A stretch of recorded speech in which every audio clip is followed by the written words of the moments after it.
Assalamualaikum warahmatullahi wabarakatuh. Abdi Ahmad Arifasya, kelas X AKB. Abdi hoyang biantara dina tema teu balik nyerah.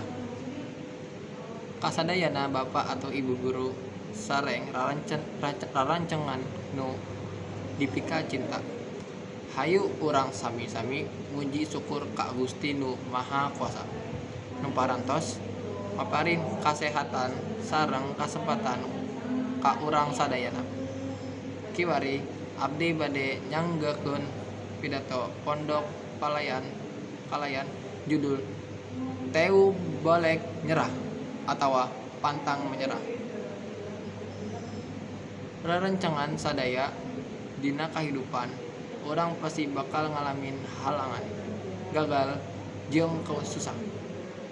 Tapi hal eta henteu kedah ngajadikeun urang nyerah, sebab kalian ti gagal teh bagian tina proses. Eta oga manggarupakeun jalan pikeun urang jadi leuwih kuat. Kumaha carana supaya urang bisa tetap semangat? Ku cara percaya kana kamampuh sorangan daek diajar tina kasalahan.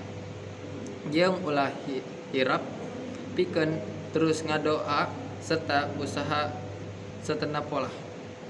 Ku kituna hayu urang sami-sami ngajadikeun pantang menyerah salaku bagina tina kahidupan urang sapope sababina modal hasilmu urang sampang nyerah.